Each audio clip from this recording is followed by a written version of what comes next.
Welcome to Internally Guided Life, a podcast to help you unlock a life of balance, fulfillment, and joy. I'm Kayla Sweet, and together we are going to have fun and create change from the inside out. I'm so glad you're here. Hello, my friends, and welcome back to Internally Guided Life. Today is a really special episode because we're turning the mic around. And instead of my dear friend and your amazing host interviewing someone else, I get the honor of interviewing her. And so, for those of you who have been following the podcast, you already know how much heart and intention and depth Kayla brings to every conversation.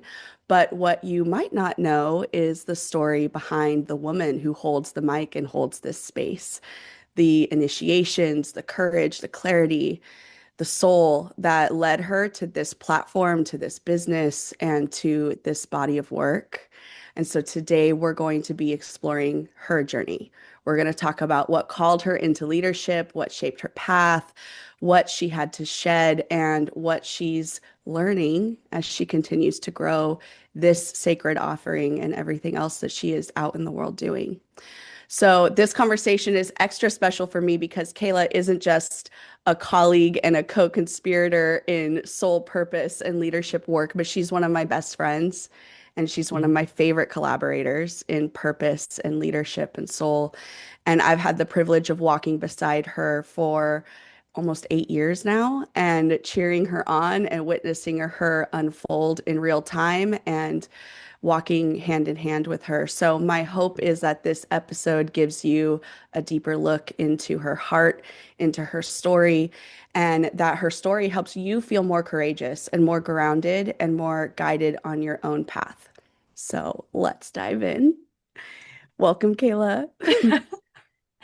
Hi, Emily. I'm like already about to cry, so this is going to be really interesting. Like all of the emotions are welling up just hearing you speak and to have you be the person that is having this conversation with me. Like there's no one on this planet I would trust more. So thank you for having this idea and being willing to create this experience for everyone who's listening and for me, I'm excited to see what will emerge.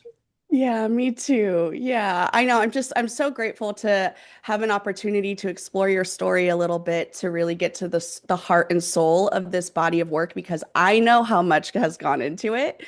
And I feel like I still only know like the tiniest portion that I've known over the last 8 or so years. So I'm excited to get under the hood a little bit, to explore the soul, the leadership, the honesty, the initiations, like everything that had to go into this, because I'm sure there are so many people who are in your audience that might be feeling a call to something meaningful, to something that is similar to what you've done. And having your story gives them permission and helps them see to believe that the world needs their leadership too, just like the world has needed your leadership.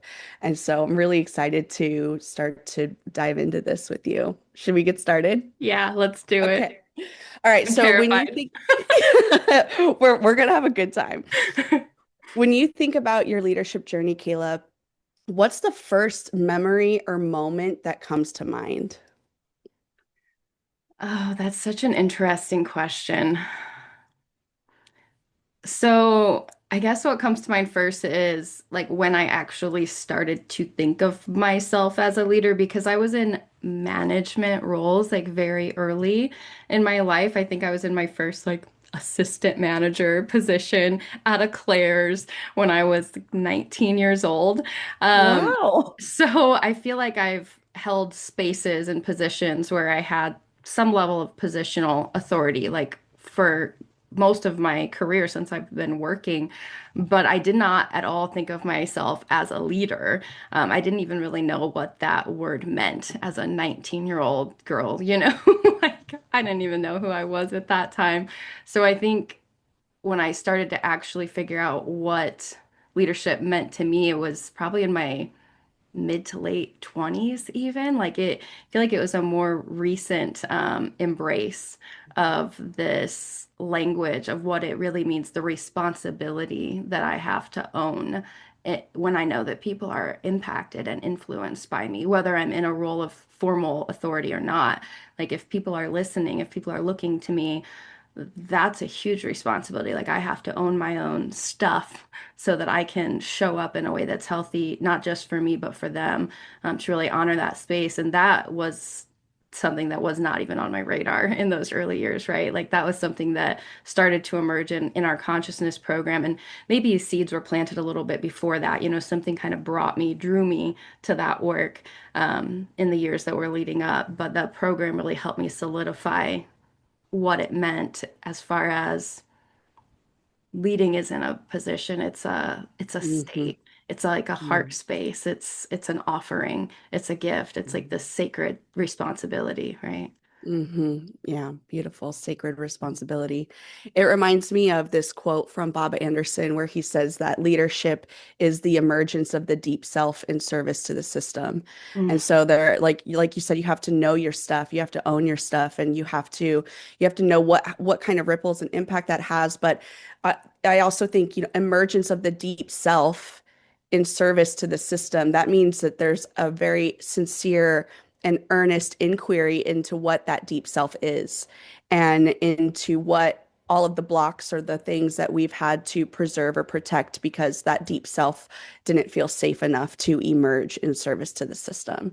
And Yeah. so to step into a leadership role, to claim it as something that matters to you is truly this radical act of self-responsibility and authentic embodiment of your soul and it is in service to love, in service to something greater than ourselves. And so much of the old hat management kind of rhetoric is very much about positional authority and skill and delegation, all of that. But leadership is a way of being. It is an essence. It is a service, as you mentioned.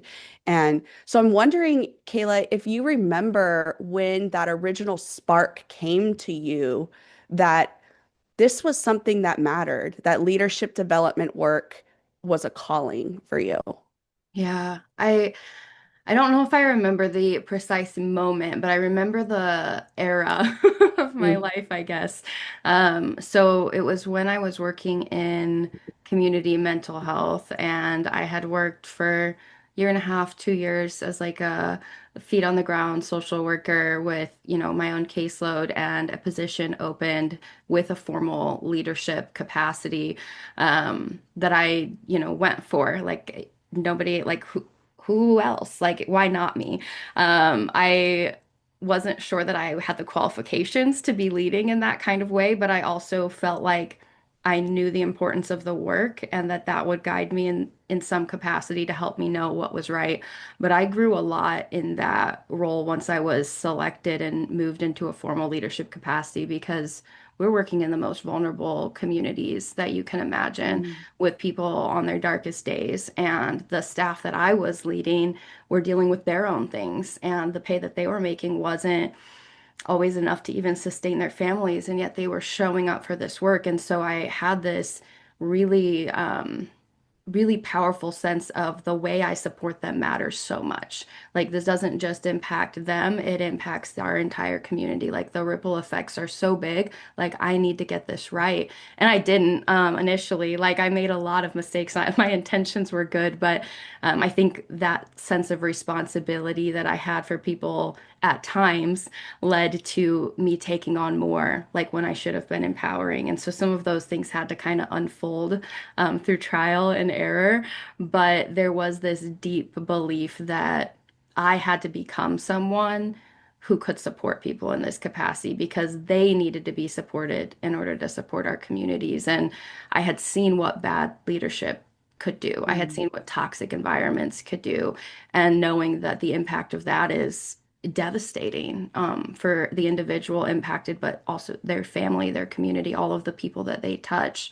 So I had this like seed in me of this matters, and I got to do some of my very first leadership development work, both as a participant and as like a co-facilitator within that space of community mental health. So it really introduced me to the power of this work.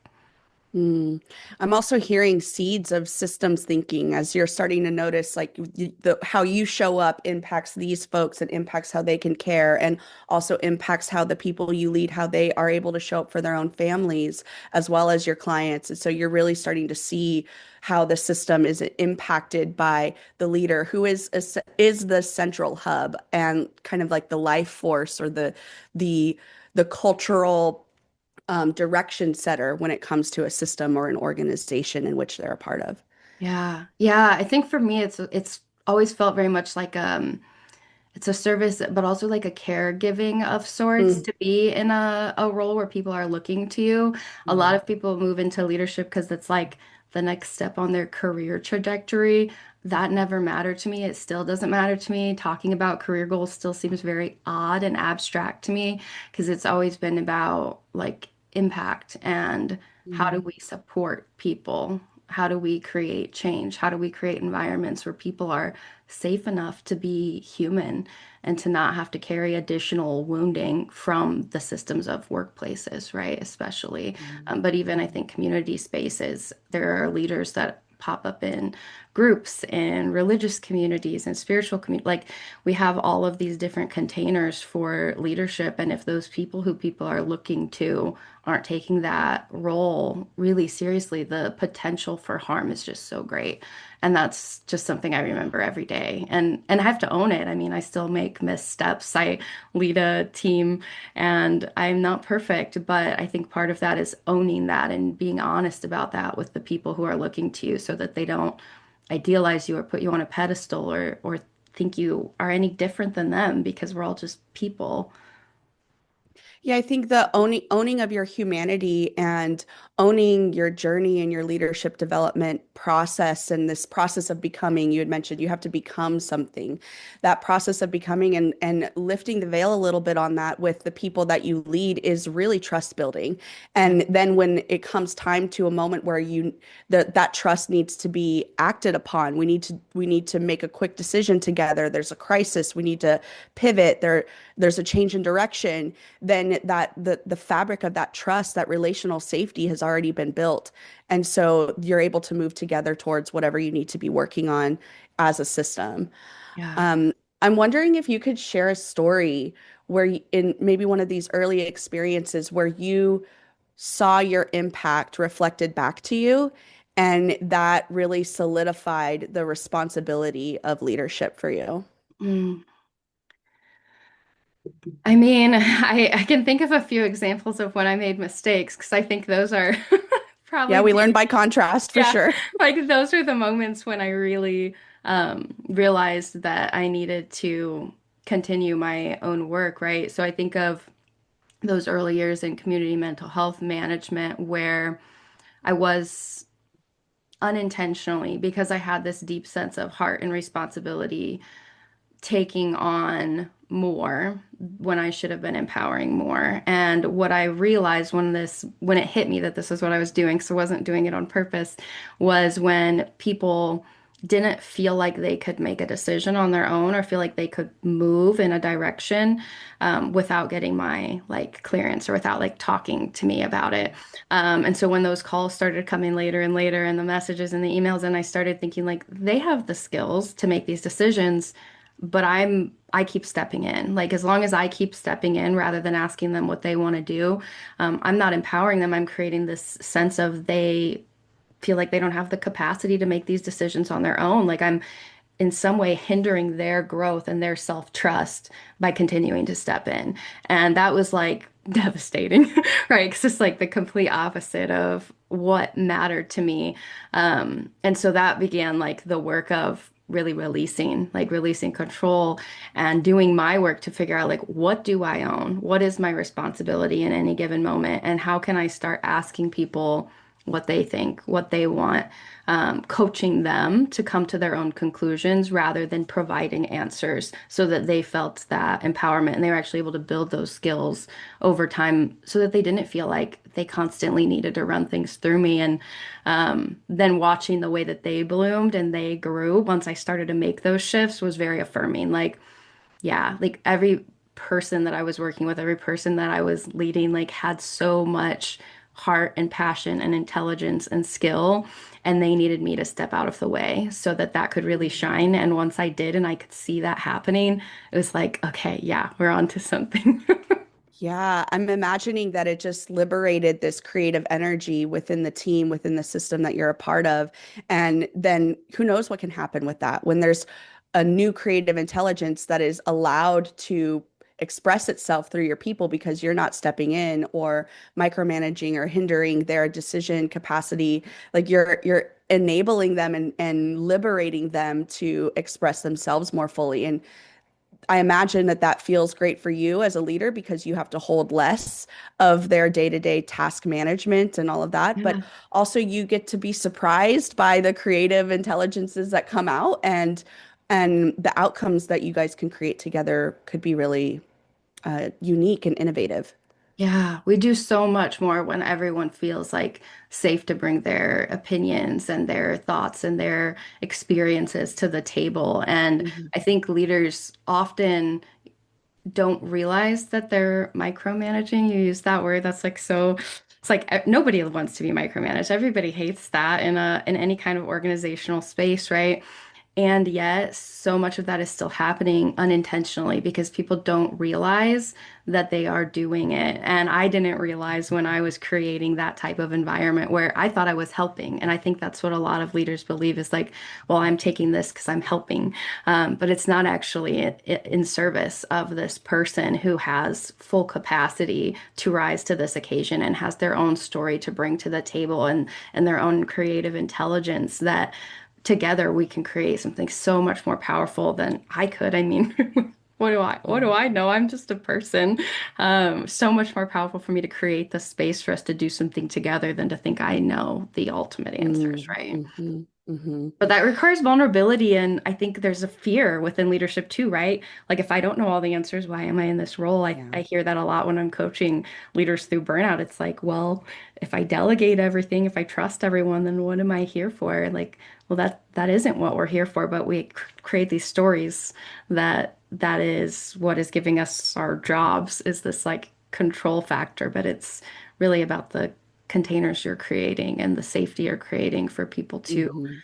become, within an organizational space. I think organizations should be places where like soul unfolds and Mm, like how beautiful, right? We spend so many hours of our life there, but it's so easily stifled and it's easy to do that by mistake because of our own wounding, our own stories. And a lot of my work was around that, like oldest sister, the stories I yeah, told I was going to myself. ask about that. Yeah, all the stories I told myself about what was my responsibility that wasn't, and I carried that stuff into the workplace. And so I had to do like deep childhood healing and rewrite those narratives so that I could be better for the people on my teams. Mm. Oh, there's so many threads I want to pull on that. Two that are kind of arising at the same time, and I think they're related, is what sort of feedback was the system giving you that made you stop to realize that there was something you needed to look at in yourself that was limiting your effectiveness? Um, So that's the first question. And then it's related to this. Talk a little bit about how leadership development work is inner work and Mm. inner work is leadership development work. So take that wherever you want to go with Oh that. gosh. Okay, so the first question was the feedback, like how did I realize? Well, I think the one of the biggest things was just my own challenges with burnout. Mm, I had this compulsion to take on without end and to step in and to save. So there was like some savior complex things in there. guilty. Yeah, right. Like I'll save the day. I can There- fix it. Uh-huh. Of Yep, I'm a number two for the Enneagram.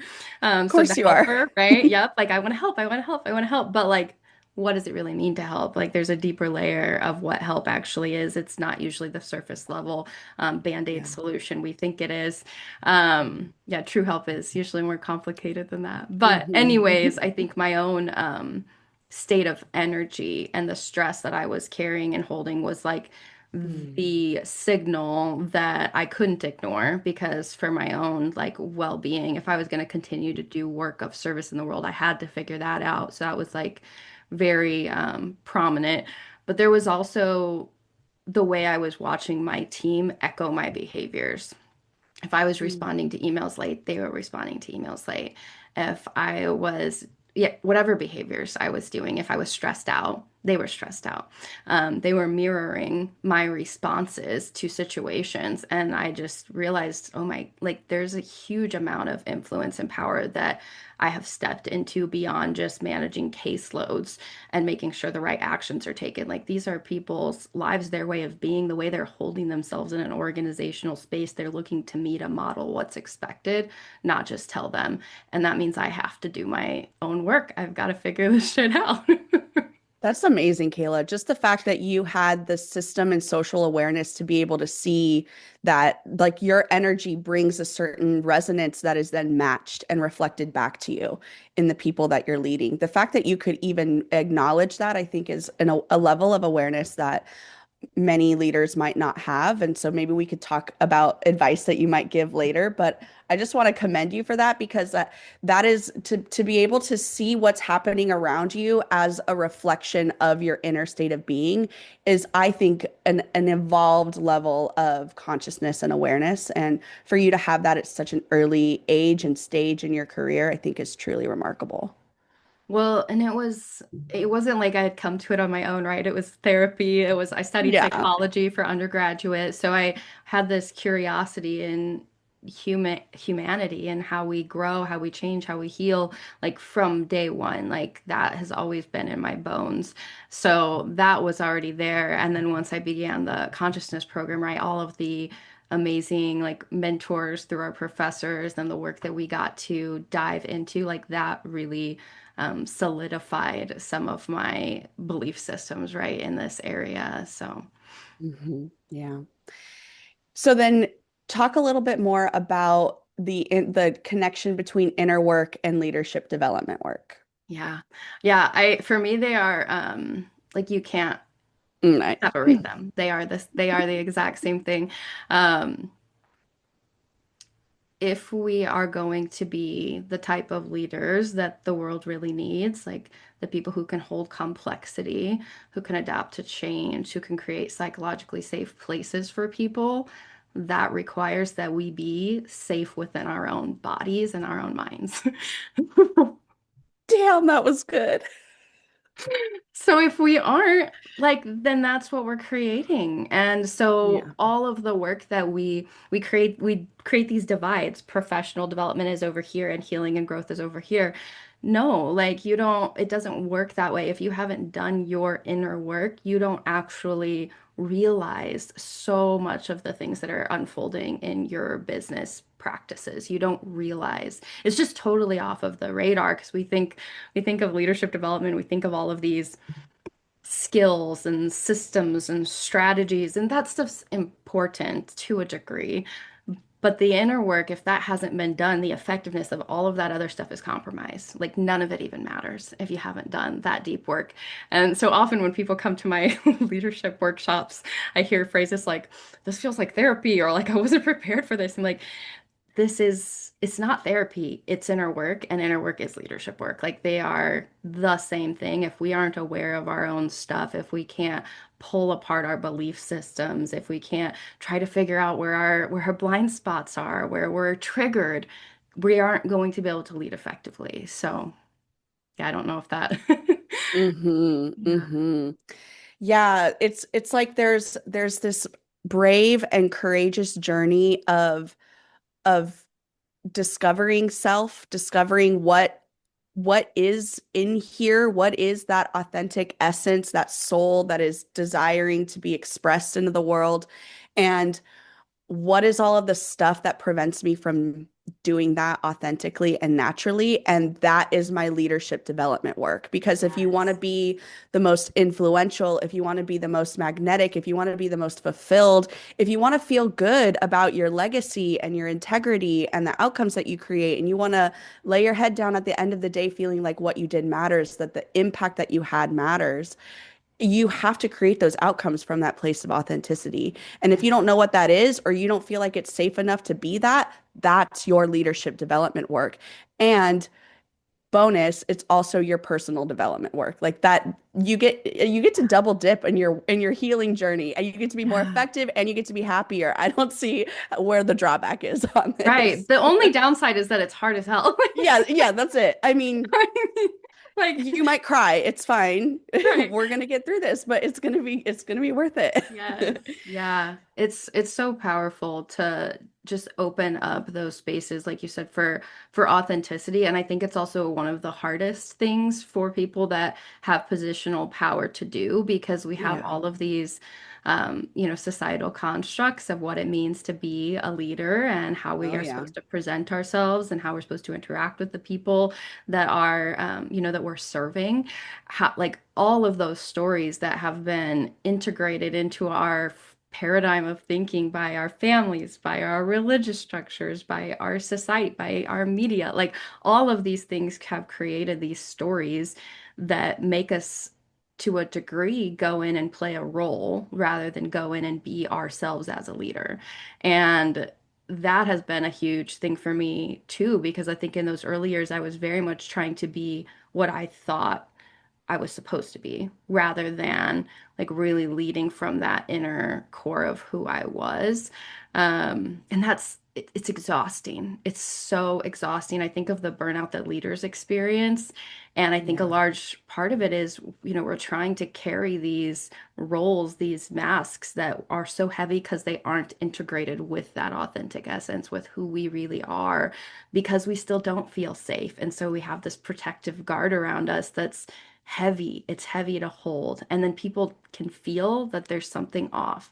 People can Mm-hmm. sense it. Like they know. They might not be able to put their They finger on know. it, but Mm-hmm. it carries with you into every room when you have that. And it's scary, it's terrifying, it's vulnerable. Like to start to show those parts of like your most deep true self in a organizational space where your livelihood could be at risk is terrifying.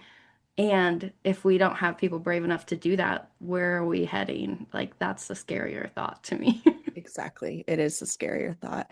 And I think about the courage that it takes to let go of all of the conditioning that we have around executive presence and what a leader looks like and how to win friends and influence people and all of that. If we were to let go of other people's roadmaps and archetypes and caricatures of what leadership should look like, then it is a very uncertain road ahead of us because we don't know what we should be looking like or how we should be acting or behaving or embodying. And so then it comes to mind, what comes to mind then is how a person deals with uncertainty, how a person deals with ambiguity and volatility and wandering without a map, except for the guidance of your own inner compass. And so that's again when the inner work, the healing work starts to come into play as a tool for your leadership effectiveness. Because if you collapse under uncertainty and complexity and ambiguity, uh, I'm sorry, you're not going to cut it in this world that we have and how complex things are. You're not going to be able to lead more than just a tiny little team and a tiny little Mhm. system and a tiny little impact, because like you're going to collapse under that. And so there has to be some sort of stamina and definitely an element of self-trust that you might not know what it looks like to take the mask off and lead authentically, but you trust yourself enough to know that you can handle whatever comes up and that you have the support around you and the trust around you and that relational safety that you're working on building around you, that you'll figure it out together. And that's a really vulnerable place to be in a world where leadership is an executive presence and at some of the highest um, examples of leadership that we have are very much about posturing and bravado and pretending to have it all figured out or to know where we're going. And but like you said, all of that, it lacks substance. We know we can feel when a leader is not authentically embodying themselves and they're not grounded inside of themselves and they don't trust themselves. Like we can feel that. And it really has a big impact on the effectiveness of the entire organizational system. 100%. Yeah, well, and that self-trust, right? Like That is really the key because I think as you start to try to do this work, there's so many well-intending um, mentor, Hmm. teacher type people who will veer you away from yourself, who will tell you that their way is the way. I remember the first leadership development program I went through, which was a good program. It was in my one of my community mental health work, and they had developed this 6 month container. And one of the months, I think it was like month two in the program, was on vulnerability. And we had an assignment. We had to like present to our group about something that was really deep for us. And so I spoke about my dad and like the fact that his suicide was really what moved my whole life, moved my whole life into being and moved me into that space for work. And I got really emotional when I was sharing this with my group, which for me, I thought this is a safe space where I'm supposed to be able to do this because this is vulnerability month. Like I'm being vulnerable, I'm going to share. And the feedback I got afterwards from some of the folks was along the lines of like, she's not going to cut it as a leader. Like she's too Yeah. emotional, she's too sensitive. Like they wanted me to be this polished version of myself, and I couldn't reconcile that with actual vulnerability. It was very confusing for me, but I like some people, you take that feedback and that could crush you. That could make you keep the masks. It could make you decide you don't want to be in leadership, or they say, I can't cut it. I guess I can't.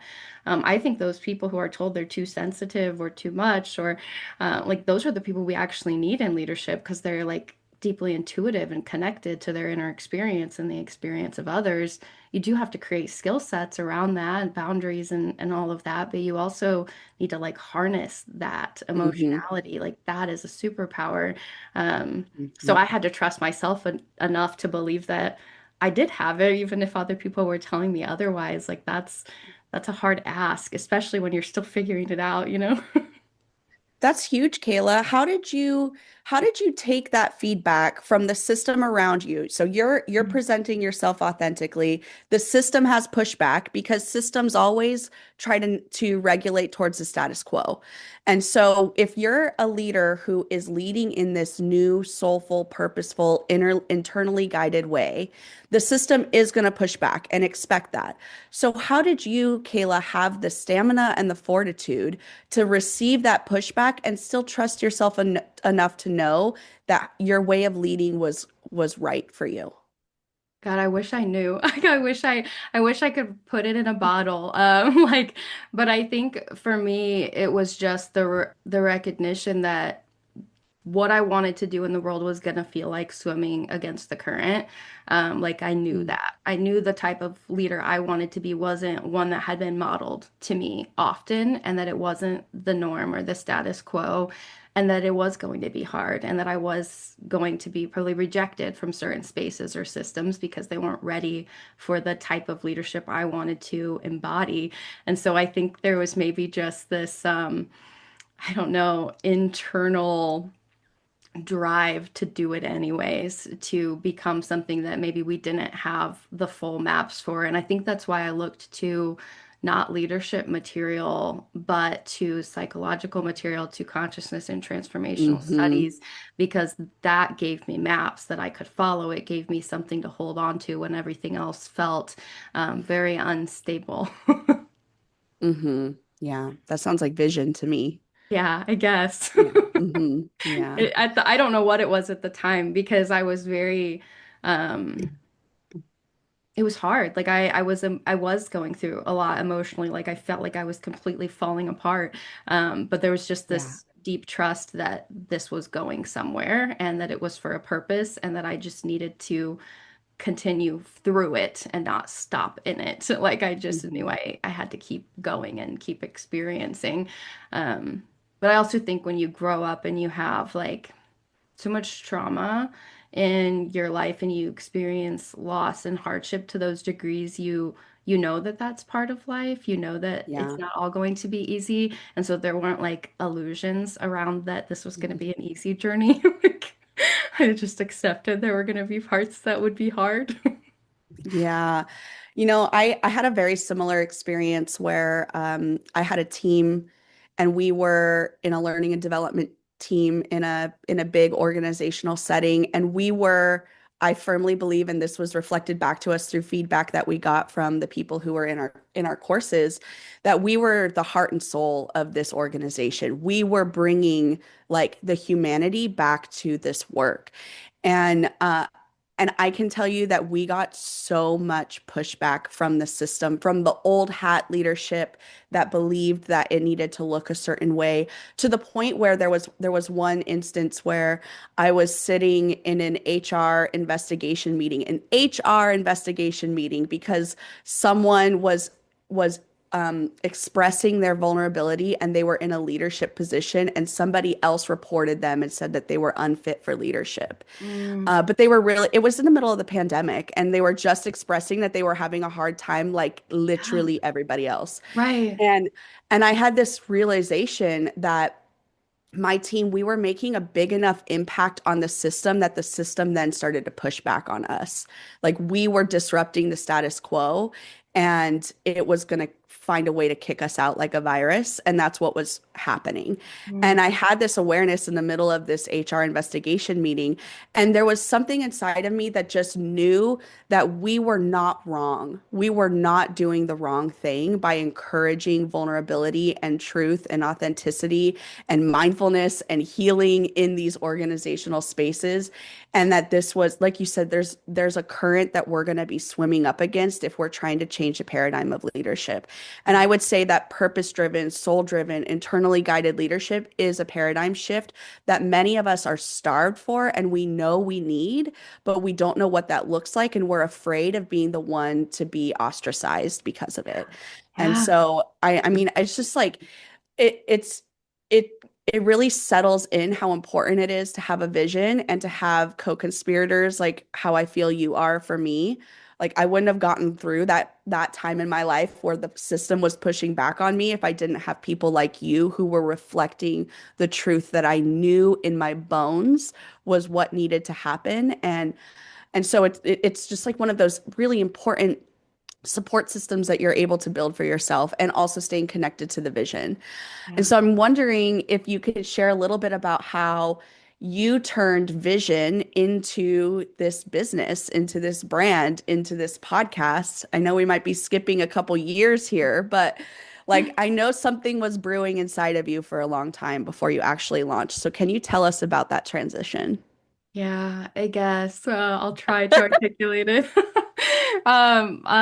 It's so interesting because I think while I was moving through the conscious and transformational studies like program, I used that so much as my like life vest, as my anchor, as my tether to purpose and to community and to people who were like-minded, who believed the world could change and that each of us could grow and heal and transform. Like there is a innate kind of optimism, I think that Yeah. has to be there to do this work because it is so hard. And so if you just believe it's all going to fall apart regardless, you're not going to have the stamina to do it. So being with other people who also had that purpose, that heart guidance, that like this matters, that we're needed, this work is needed in the world. That was so powerful and helpful for me. And as that 3-year container closed and I graduated, I was left with like this deep well of grief because I didn't have that container for that vision Okay. anymore. I didn't have that community. I felt kind of like aimless. I still had my professional work in the world. I was still doing work in organizations, but there was just something that was missing and I didn't know where to find it. And I had talked about starting a business with, with everything I had learned for a while. I was doing this work in organizations. I had done years of coaching in the community mental health space. So I'd had this training. I was doing leadership development work in organizational spaces. What would it look like to create my own paradigm? And so I used my thesis actually as my jumping off point after I finished the program because that was what I studied my last year was the internal paradigm shifts that are required for leadership, the internal healing that is required. Like, what does this new world leader look like? What do they need? What processes do they need to go through to become? And it just was something that was a seed planted in me. And I'll be completely honest, I was so scared to be the one to bring it to the world.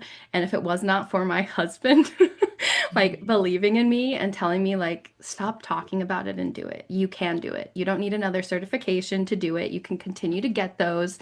But like, I had this thing in my head where I needed to be perfect in order to create this container that I had in my mind, this dream I had of this community, of this movement or my part of it, because there's so much of this, so many people doing similar work, right? But we each have these pockets geographically and influence wise. So we need everybody who's willing to step into this space. And he really gave me that kind of like nudge of, you can do this, just start. Like, just start, let it be imperfect. Like, you've got this. And I think I told him he was wrong. I didn't have it. I wasn't ready. I needed 7 more certifications and another degree or two before I could do it. But I sat with it course. for like 3 months or something and finally was like, no, okay, like I have enough to begin. I had a dream of what the program could look like. I created a container kind of pulling on all of the most important parts of my own journey. I had enough to begin. And so I did. I started, and then, the podcast came after that as just a way to continue to build community. Because that's something that I constantly yearn for. And I just know there are other people who have that desire to be surrounded by like-minded people who are on this journey, who are doing this work, to not feel alone in this. And so that is where the podcast came from. But it's Mhm. still evolving. I mean, it evolves with every guest I get to talk to on the show, every client I get to work with, when organizations bring me in to do consulting for them, and I get to offer these paradigms that maybe are against the grain as something they can integrate into their organizations. Like, it's still evolving, it's still emerging, it's a co-creation with every person I interact with. But I think it's just the realization that every single one of us that's willing to is needed to make this paradigm shift. And so I need to stop talking about it and wishing for it and like be part of creating these spaces. Mhm.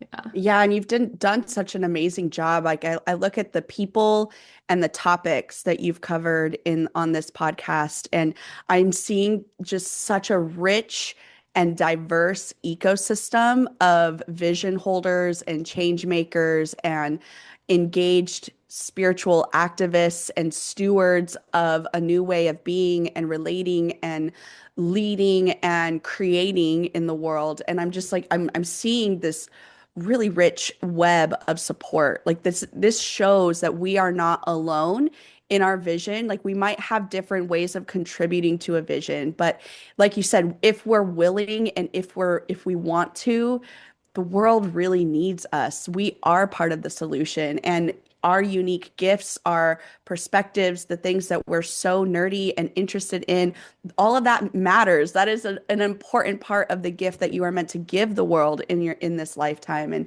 And I think your podcast is a beautiful representation of the community of leaders that you have called in, that we all need. We all need these reminders that we're holding this space with each other. We're not leading into the new paradigm alone. We're doing this together. And the fact that so much of it is like it's like all boats rise with the tides kind of thing. The fact that we're all moving collectively in this direction, I think I know for you and I, having studied consciousness at a cultural level and seeing how systems evolve as individual, like different levels and stages of individual consciousness evolves, like we can see the fundamental mechanics behind all of it, and we can see it moving, using some of the terms of spiral dynamics, like moving more into second tier consciousness. We can see that happening in a collective level. And so it provides juice. It's like, oh Yeah. yeah, we're doing it. We can keep going. This is hard. Yep. This is really hard. I'm gonna have a cry moment, but we're Yeah. gonna keep going. I'm not alone. I have this rich network of co-conspirators who are doing this work with me. So Yes. It's yeah. so nourishing and energizing. Like, every time I get off of a podcast recording, like, my heart is just like bursting at the seams, because it's, yeah, it's that like connectedness and that being seen and that wow, like look at all of the amazing women, which that's, I mean, there are men doing this work too, but I choose to spotlight women on my show, like all of these amazing women that are doing this right now.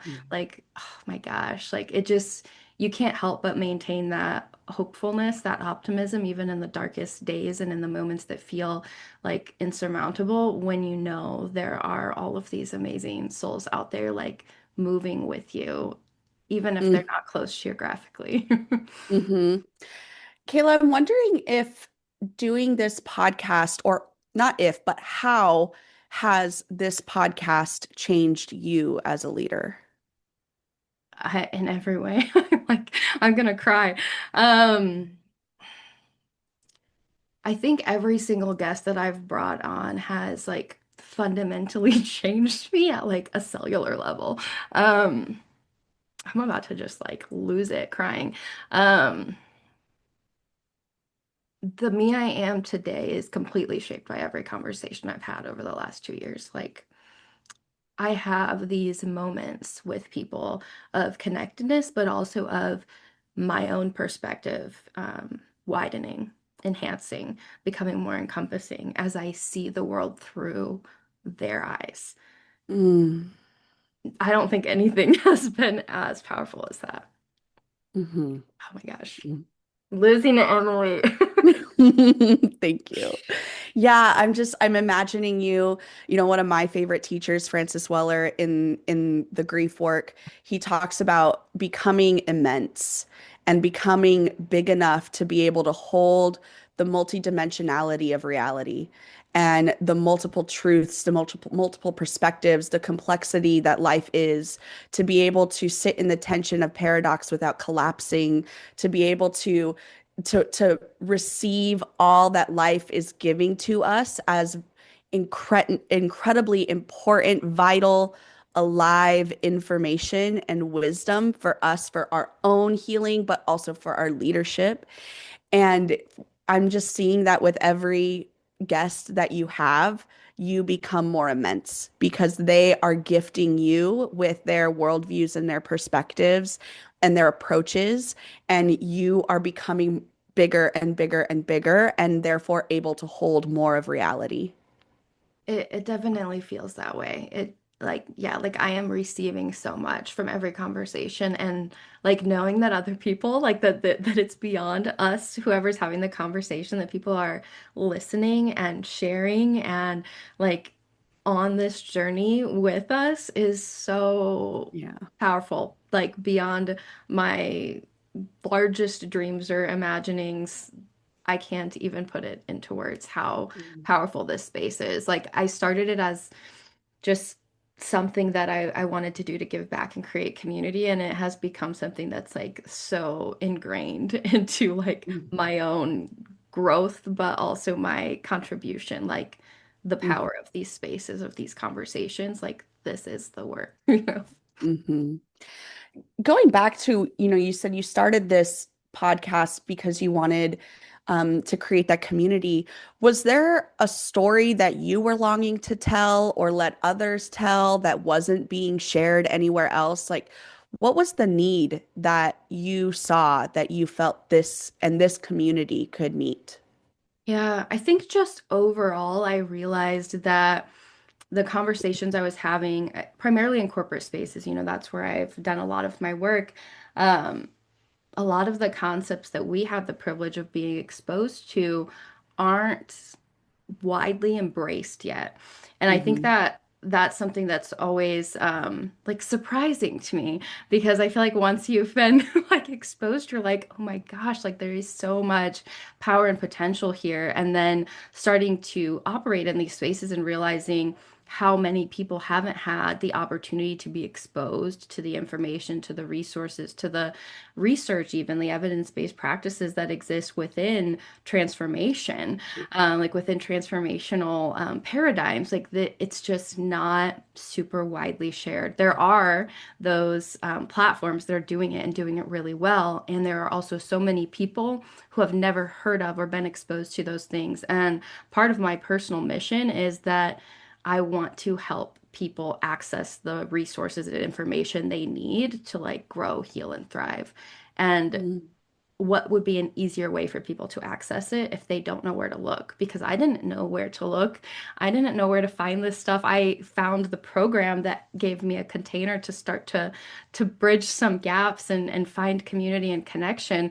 But what about for the folks who have no idea where to start and they just have the yearning in their heart? Like, let's make this as easy as possible. And I think podcasts give a format that's very digestible, it's very human, it's very raw. I do very minimal editing. Like I keep a lot of pauses and ums and all of that in. Like it's meant to be a human experience, a shared experience. And that was what I wanted to bring. Mm. So with that, then, is there something that you hope, like an energy signature or transmission or a feeling that you hope your listeners have after every episode? Mm. I think in this this is gonna sound super cheesy, but it's like I'm a cheese ball. I think I want people to feel loved. Um, Mm, I want mm, them to feel known and seen, even mm, if it's not by someone in their proximity. Like I think if people can walk away feeling that sense of love that's big enough to hold them, then they can start moving to that inner space of that self-trust and that self-compassion and that permission to do this self-discovery work. Like they are worthy of spending this time on themselves. Because I think that's another narrative that is hard for people in these spaces. It's like we have all this work to do for other people, and so we don't prioritize this time. And so if they listen and they feel permission and they feel worth and they feel loved, loved enough to make their own work a priority, loved enough to move something into the world in their own way, like that's what I want people to leave with. mm, mm. That's beautiful, Kayla. I love love. Love is my number one core value. Like I try to do everything with love, like not romantic love, like this Mm. like Hallmark movie bullshit. But the like spiritual love, like the big Yeah. all-encompassing, like that's what I'm speaking to, right? Tell us more about that, about love, the expression of love through the container of your business. Mm. Yeah, I mean, I think it's all an offering of love. It's the only reason that my business exists is because I have like this overflowing of love for people and for I guess even past versions of myself, right, who needed these containers.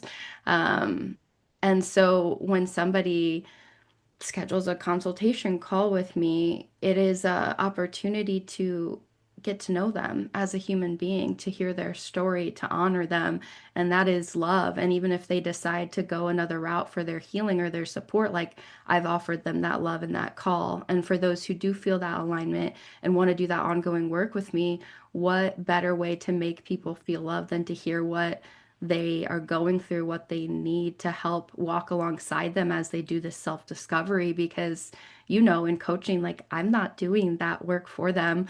They're doing that work. It's guided self-discovery. They are doing all of the discovering, but I'm holding a space and loving them through it and letting them know they're not alone in their experience. And even in organizations, I think, you know, you hear the challenge, you feel the yearning, you see the patterns, and you draw conclusions from the data, the stories that all of this is telling you, stories of turnover and burnout and stress. There's a need for love there. And so when you take all of that and try to figure out what are the unmet needs in the system and how Mm. can we create some spaces for those to begin to be met, like what could I do that's more loving than that? I don't know. I agree. That's so like nurturing. I see your Enneagram number 2 coming out in like the healthy way, right? Like this is how that nurturing, caring, loving big sister energy can be harnessed in a way that is serving you and serving the system. And I think that's such a beautiful expression of and I do as someone who has been experiencing you for 8 years or so now, that I receive you as being an embodiment of love. And I have from the very beginning. I remember the first discussion post that I read of yours. And I was like, oh, this girl's a feeler like me, and we are going to be best friends forever. Yes. So, Yes. Immediate like knowingness. Yes. Kayla, I would love for you to share with us a little bit about how you navigate the tension between this purpose-led work and like knowing that your work is this deep expression of love and the day-to-day business realities of entrepreneurship. How do you balance that? Yeah. I don't know. I, It's I might, anybody's guess day to yeah, day. yeah, just show up for it. Well, I do think it is the love that like anchors me and helps me continue because not all of the parts of the work that I do in my entrepreneurship journey or the work that I do in organizations, I work as a leader day to day. I Monday through Friday during daylight hours in the winter, like I am serving in an organization still. And get a lot of fulfillment from that. That's another embodiment of this loving practice for me, getting to be in a organization that can hold the type of work I want to bring and that is yearning for that and that is receptive to that is such a huge part of like my mission and my purpose right now. Like I love having that space. But I think when it comes to my entrepreneurial work, like it requires this hidden reservoir of energy because I am showing up in other spaces already. I'm trying to maintain community, I'm trying to maintain friends, I'm trying to maintain like the day to day of the work that I am salaried to provide. And then I have this, which is this heart, this soul, this Yeah. mission that for me, if I'm not doing the little things that suck, I'm not going to be equipped to do the big things that matter. And so Wait, can we wait? If I'm not doing the little things that sucked, I won't be equipped to do the big things that matter. I needed to hear that today. I I've mean, got little things that suck that have been piling up on my to-do list. yeah, I really think it's just remembering when you're doing those things that they Yeah. are that's the intensity you need to become who you are becoming. That's the lesson you need. That's the work you need to do. That's all of these vehicles and mechanisms that allow people to be reached by this work. Because when you're in an entrepreneurial space, a solopreneur at that, like to Yeah. provide the gifts that you have to provide, people need to know about it. You have to put in effort to be seen, to create community. Like there's a lot of stuff there that rubs up against, I think, like our core essence, right? And I think those are the exact lessons that like we have to learn, and that's why we've been called to this. And I think it's just the trust of knowing that these things are it too. Like they aren't separate from the love, they aren't separate from the mission. They are Mm, the essential foundation. They are the building blocks. Like I don't get to skip, laying the foundation and just paint the pretty stuff on the walls. Like I have to do the other stuff too. mm-hmm, mm-hmm. So then what happens when you get disconnected from your purpose for some reason? When, for whatever reason, life pulls focus in a different way, you're disconnected. What are the rituals, practices, anchors, things that help you reconnect to the vision, to your purpose, to your inner wisdom? What brings you back home? Yeah. Well, I will say it does happen. Like I am human and cyclical things. And I think for me, like running at full speed continues to be something that trips me up because I have so much like heart and fire that it will sustain me usually longer than is healthy before I realize I need to do something different. And so I get those warning signs of disconnection, but for me they often come in exhaustion, right? They come in like, oh, suddenly I don't have the energy to show up for this call. Okay, something's wrong. I'm out of balance again. Like, okay, back to the drawing board. And lately, this last couple of years, poetry has been a big part of that because it helps me to organize and reflect on my actual state. And sometimes reading back on those reflections, like I can see myself so much more clearly. I can see the stories that I'm still battling, the narratives that are still there, like the loops I've gotten myself trapped in once again. And just in seeing them and acknowledging them and like offering myself some of that love and compassion, right? It starts to shift it. Okay, I can be a little softer. Okay, I can slow down. I can take some time, Mm. spending time in nature, doing physical things that feel good. The thing changes. Like sometimes it's formal meditation, sometimes it's gardening, sometimes it's yoga, sometimes it's hiking, sometimes it's dancing, sometimes it's singing. Like, yeah, it varies based on the season. And I have ADHD too. So, like, I will exhaust something and then I won't be able to do it anymore because I'll be Yeah. Flavor fatigue on your favorite yeah. rituals. Yeah, I Yes. get it. Yeah, I have to constantly be thinking of Yeah. new things, but I think nature and poetry are two that remain Constant. kind of regardless. Yeah. Pivoting just a little bit, but can you talk a bit about your recent publication of your poetry book and like what did that serve for you in your personal work, in your leadership work, in your entrepreneurial work? Tell us a little bit about that. Yeah. Yeah, it's still so surreal that that exists out in the world. Like I'm so proud of it and I'm still like a little terrified that like my diary essentially is available for purchase. Yeah, that's a lot of courage. I love that for you Um, though. Yeah, yeah. It was a beautiful journey. I think I mean the poems themselves came out of my own soul work, my own necessity, my own day-to-day reflections. I mentioned, like I could see where I was through trying Right. to create this rhythm of my inner world. And those revelations then moved me in my life. They grounded me, they centered me. I can look back and see the days where I was feeling really grounded and the days where I was very scattered and when I was in a lot of pain and like all like the full spectrum of human emotions, right? And so as I was doing this work for me, and realizing how healing it was to put my inner experience onto physical form in this way, the Mhm. thought just came to me that maybe part of other people being known and seen and loved is to know they aren't alone in some of these less glamorous ways.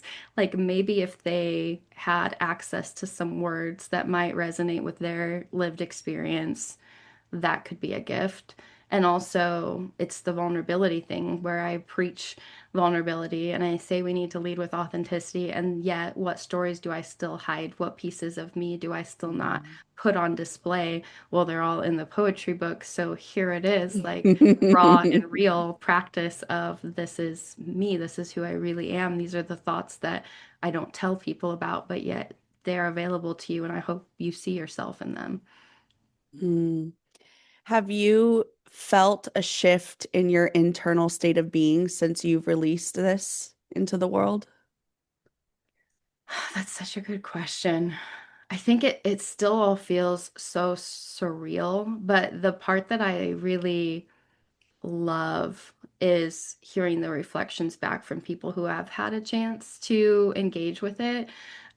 Hearing them talk about how it made them laugh and cry and like the way that they related to their own life experience through it. Like it was, I guess, affirming that this work is needed and that vulnerability is needed. And fine arts was my minor in my undergraduate. Like I've always believed in creative expression, but trying to figure out in what way I was meant to bring that creativity into the world. Um, it's been up for debate, right? Like I tried visual arts. I still make things with oil pastels and stuff, but something about bringing things to written word and rhythm and making something that is painful sound pretty or organized or make sense. Like it's so Mhm. innately healing. And I think just knowing that people need that and that it's available has created this sense of like just deep gratitude, I guess, within me. And also this sense of I am allowed to be all of me. Like, I think there were stories and fears before I put this book out that people would learn things of me that would destroy me, or what, whatever the stories we tell ourselves. And instead, I've been received with like this warm embrace of people who have Mm, had a chance to engage with it. And so, I guess on a very personal level, it's like I am allowed to be all of these things. Like, I am allowed to be like real and vulnerable and have my lived experience and not hide who I am and where I've been and the challenges I've had to overcome. Like, that's all part of this. And I think that's helped with my own self-love and like allowing that container for me too. Like, not just trying to create it for other people, but to allow space for me to be seen as well. mm, mm. What do you think is possible for you now that you have that truth settled into your bones? And connected to that, what could be possible for the collective if more leaders felt that they have permission to be their full selves in their leadership in this way? Hmm. In the largest sense of the world, I think anything is possible. Like, I'm kind of beyond trying to plan or prepare for what the future will look like, because I feel like the natural emergence has been so much better than anything that I could ever plan for. So on a individual level, I have no idea where it will lead, but I think the possibilities are endless. Like, the impact is endless, the connectedness is endless. As far as like on a global scale, if we were to plant a seed of this in every single leader, I think we would live in a much different world. I mean, this is the work of leadership. We've been talking about this entire conversation, right? This ability to lead from vulnerability and authenticity and to have that core self that is showing up in these spaces. If you know that you are allowed and that you are loved enough and safe enough for that to exist, we will operate differently with each other. We Hmm. will own our stuff. We won't be constantly blaming and projecting. We will actually have the ability to gather and heal in community and create containers of reciprocity and sustainability. Like, I really think it's endless, the possibilities of what could happen. But I think like it's easy for me to dream and to see this like ideal worldview, which is not like utopian, right? Like, I understand there will always be a challenge, and with every like breakthrough in these paradigms of consciousness, like new challenges emerge. So I'm not saying it would be a cure-all for everything, but I think that the way we interact with the world could dramatically shift. Hmm. Yeah. The outcomes that we would be creating would definitely be leaning in a different direction. And with your own personal reflection of that, you're not trying to define what the future holds, but there that because you have learned that the natural emergence of what happens is so much better than you could have ever imagined. What I hear in that is trust and surrender. And how important that is for a leader to be able to authentically access trust in the creative emergence of life itself Mhm. and surrender to the process of transformation and transcendence and inclusion and those capacities I know, Kayla, are hard earned, and I see them in you, and I know that they're very valuable in a leadership context. And so I'm really seeing that shine for you right now in this place of I have I have revealed the ickiest, messiest bits of myself, and I'm still so effective and deserving of love, and I'm being held in this warm embrace, and that's allowed and it matters. And in fact, the messiest parts of me are medicine for other people. And so I'm going to just trust that whatever unfolds from this place is exactly as it's meant to be. That's a profound and radical act. So I want to commend you for that and for giving people permission and for helping people see to believe that that way of being and that way of leading is possible for them. But I'm wondering, as we start to wrap up our conversation today, if there's something that you want to let's imagine one of your listeners is where you and I were in 2018 when we started our program. And they're feeling a call, but they're not sure what it is. They're not sure if they're ready. They're not sure if they're capable. What would you want to say to someone who feels called to this but has those doubts? Mm. I I guess I would just tell them that they already have what they need and that they are made for this work. Like, if you are listening and you have the yearning, like, that is your soul telling you that that's the direction you need to go. Like, we Hmm. have to listen to those whispers. We have to believe that those things that are drawing us in are doing it for a reason. And we don't always get to know, and you don't get to feel full confidence going into it. You have to do it scared. You have to do it uncertain. You have to do it feeling like you're falling apart. And it's so worth it. It's worth it. So worth it. It's so worth it. Yeah. Oh my gosh. I, I get it. I it is so worth it. When you can sit in your life and see that not only your life, but your work and your way of being is an authentic expression of your soul, to see that reflected back to you is it's belonging, it's homecoming. It's like the very thing that we have been trying to chase through these performative ways of acting our entire life, but to sit in the sauce of your own authenticity and to have the world reflect back to you via your co-conspirators and your ecosystem of support say you matter, the things that you care about matters. We've been waiting for you. I'm so happy you're here. Thank you for stepping into this. Thank you for being courageous. It's a beautiful experience, and I really hope that everybody gets to have that at Yeah. some point in their life. Yeah. The world needs it. And I think, like, every one of us that decide to be brave enough to do it and to do it scared and imperfect, that does give permission to somebody else who's watching that we don't realize. Like, we just have no concept to the impact that we're making. So we have to. Like, I don't think we have We a have to. choice. Like, Yeah. you have to Yeah. listen to the call. It's going to keep knocking until you show It's up gonna, for it. yeah. I mean, soul finds a way. If Yep. it needs to level you, it'll find a way. Yep. So I feel like we just gave a little love to our past selves. But if your future self could whisper something to you today, what would she say to you, Kayla? Oof. I gotta find her.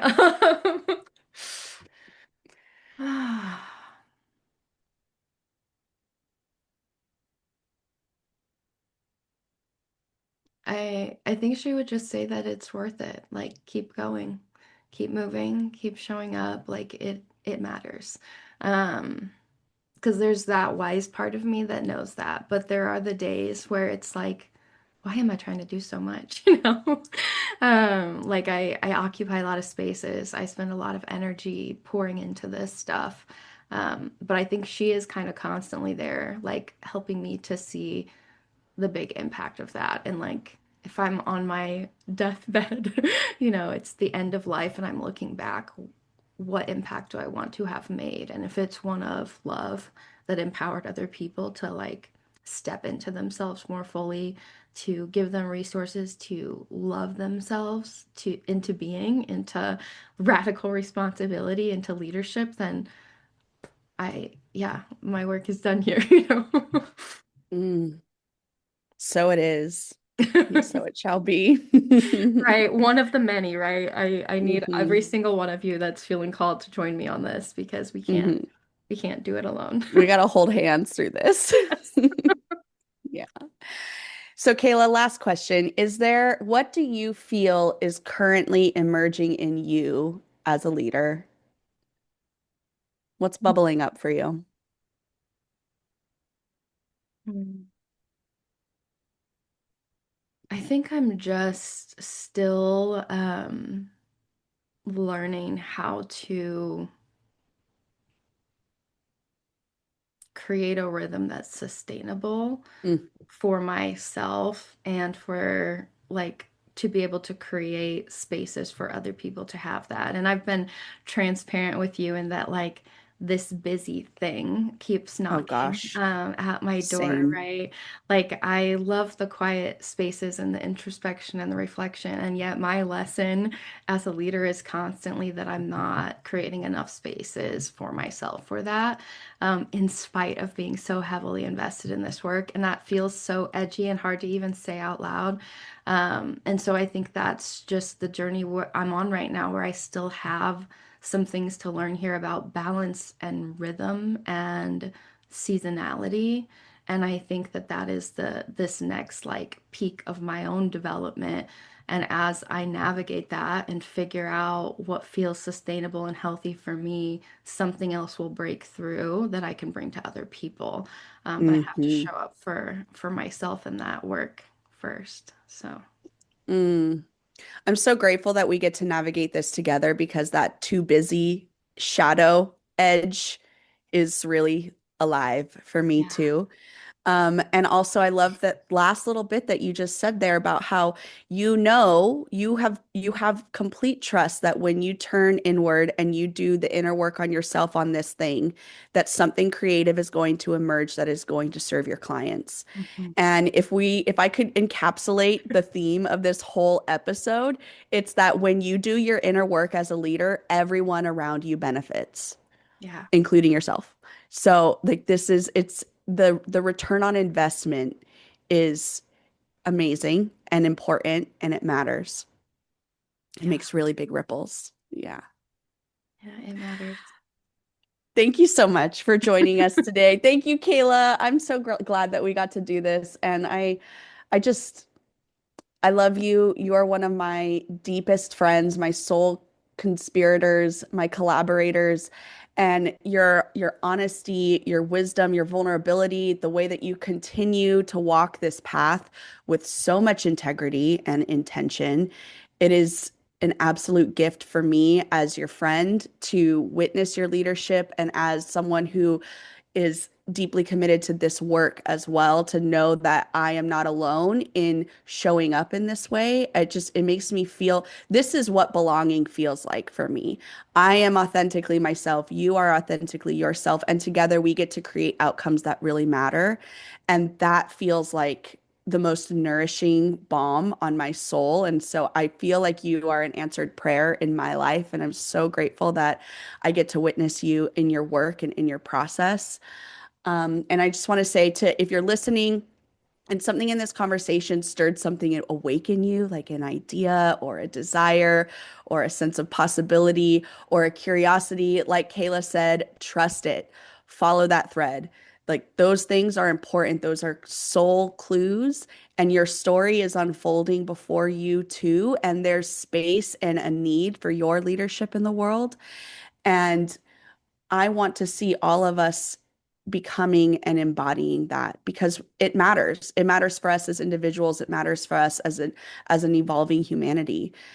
So thank you so much, Kayla, for creating this space, for creating this community. Thank you to the listeners for being a part of this community, for showing up with so much heart. And if you feel called, please share this episode with somebody who needs it and leave a review for Kayla to help this work reach more people. So thank you very much. And until next time, y'all stay rooted, stay grounded, stay connected to your own internal leadership. And Kayla, we'll see you next time. I Thank love you. you, Emily. I Thank love you you. so much. Bye. Thank you for listening. If this episode spoke to you, please take a moment to follow, rate, and share it with someone who might need it. If you're looking for more tools to help you thrive in your life, or if you're curious about working with me, please visit my website at internallyguidedleadership.com. You can find me on Instagram, Facebook, or TikTok at Internally Guided Coach. Be gentle with yourself out there, and I'll talk to you next time.